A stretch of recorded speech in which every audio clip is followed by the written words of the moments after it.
Hi everyone, I'm David Fisher, and this is Presidential Chronicles, the series of books and videos on American history as seen through the lives of the presidents of the United States. This episode is from the life of James Buchanan, and the focus is Jacksonian challenges. The year is 1820. It's a difficult period for Buchanan. His fiancée, who had severed their relationship and died a few days later, some believe by suicide. Buchanan was blamed. Very difficult period for Buchanan. Then his father passed.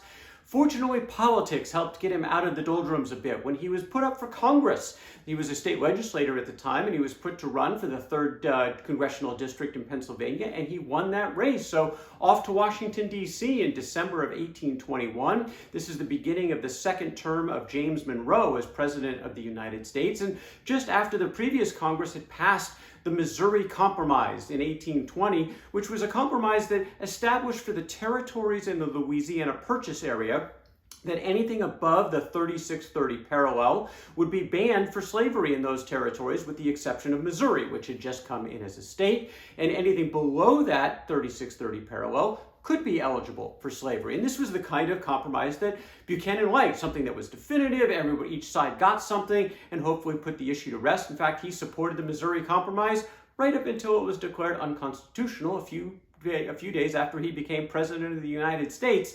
That's some 35 years in the future.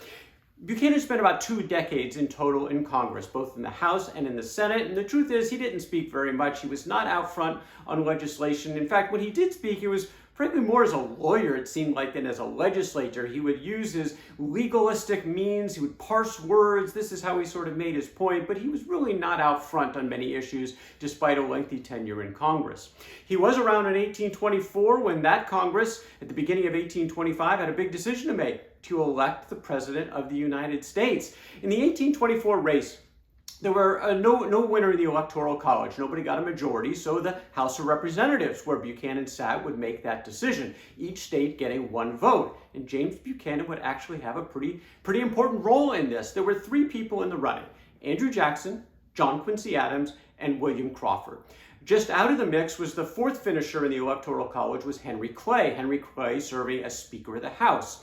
In January of 1825, there were rumors that Clay was shopping around his support, going out to each of the 3 candidates and saying, look, make me Secretary of State, I'll give you my support in the House, I've got a lot of influence as Speaker, let's make a deal. That was the rumor. Well, James Buchanan was a friend and big supporter of Andrew Jackson. He wanted to know if this was true, so he went to see Jackson. He asked him. Jackson said, nope, nothing going on here. And as far as Buchanan was concerned, that was sort of the end of it.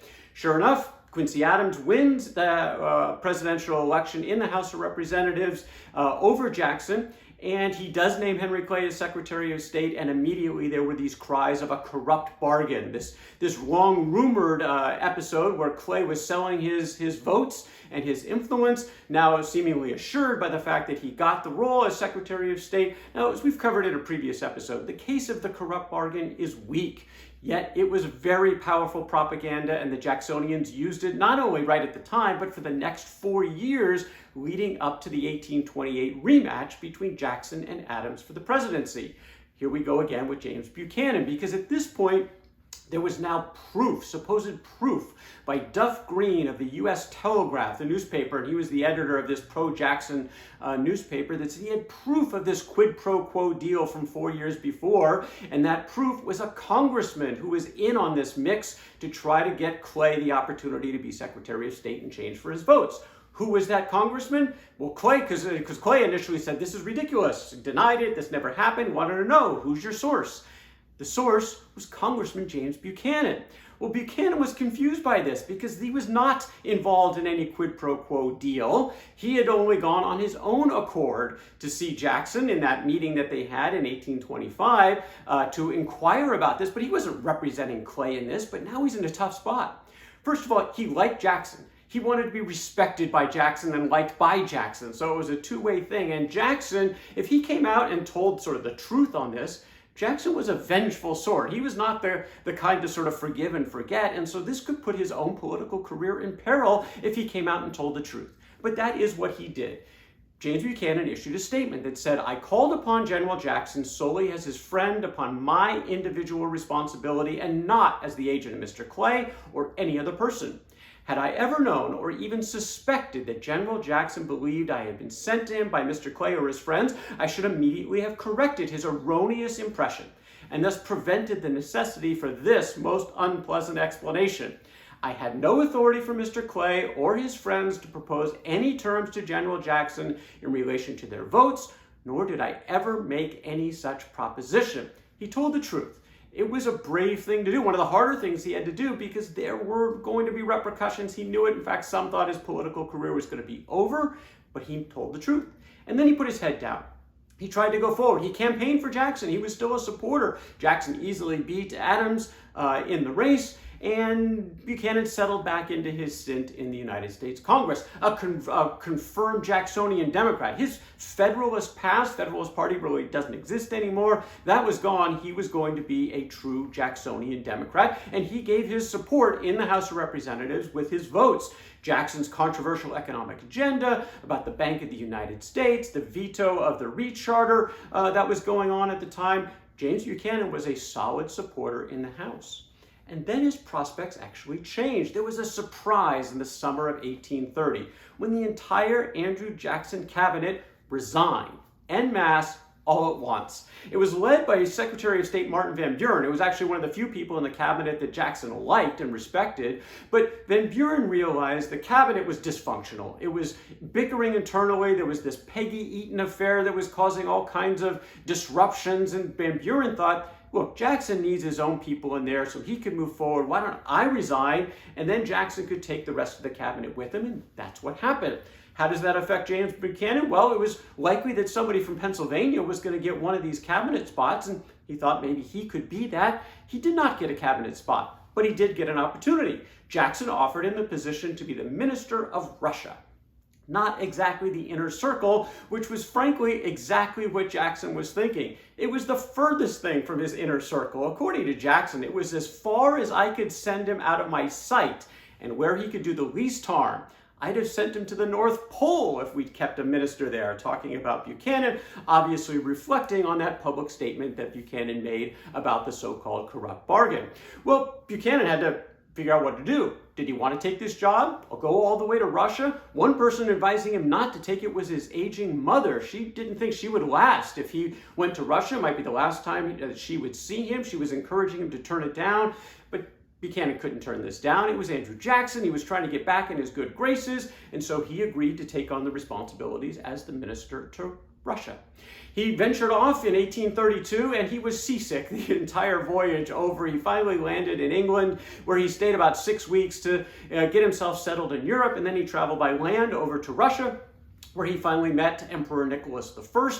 And the first thing he had to deal with was looking the part. The elaborate costume, the carriage, the coachman, all associated with being a part of the royal court in Russia. This was hardly trivial, and it was extravagant. According to Buchanan, what is the most ridiculous of all is the Chaucer who stands behind him. He is decked out in his uniform, more gaudy than that of our militia generals, with a sword by his side and a large chapeau on his head, surmounted by a plume of feathers. I feel ashamed of myself whenever I pass through the city. It is ridiculous flummery. This was all part of being a minister in Europe at the time. Well, his main charge in going to Russia as the minister was to negotiate a commercial treaty, which would be the first ever with that country. And frankly, there was very little interest at the time from Russia because the Americans had been passing some protective tariffs on their own end. So this was disinclining the folks in Europe to try to come up with a trade deal because they were just frankly going to raise tariffs on American products on their own in somewhat of a trade war. So this was certainly making things very difficult for James Buchanan in trying to pursue this particular economic deal. But then things changed back in the United States. The highest tariff, the one that the South in particular despised, had been passed just prior to Jackson becoming president. 1828. It was called the Tariff of Abominations by the South, and they had been agitating against it throughout Jackson's tenure. And now early in Jackson's second term, they had had enough. They were ready to nullify this federal law and say, look, we're not going to enforce this tariff in our state anymore. We find it unconstitutional. It's unfair against the South. The nullification crisis ensued, but it was resolved. And it was resolved in Congress with a recommendation to gradually reduce those tariff rates to to a more reasonable level per the South, and that's what passed, and this James Buchanan thought might be an opening. With these rates coming down in the United States, maybe it's an opportunity to get this deal with Russia. Well, originally the Tsar wasn't impressed by this. He still was not inclined to do a deal with the United States, but the foreign minister, Count Nesselrode, continued to sort of push Buchanan, keep trying, and Buchanan did that. He set his sights, in fact, on the Tsar's birthday and said, look, I'm going to push my energy in that direction to try to convince the Tsar that this would be good for his country as well as obviously for the United States to make a deal. And sure enough, on the Tsar's birthday, he announced an agreement.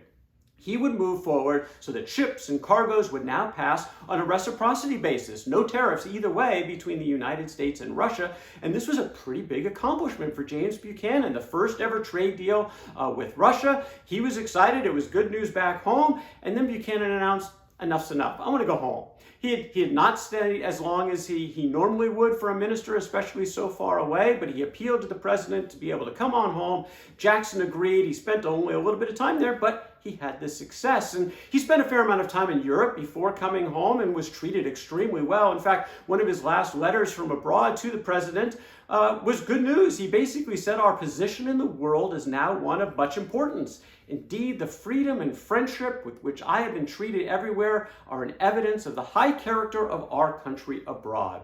Jackson had sent him far away, kind of to get him out of his sight, out of mind, but James Buchanan actually came back riding high with a trade deal in tow. That is James Buchanan and Jacksonian Challenges from the life of James Buchanan. For more Presidential Chronicles, check out my books on Amazon.com, and don't forget to subscribe to my YouTube channel. Until next time, I'm David Fisher, and this is Presidential Chronicles.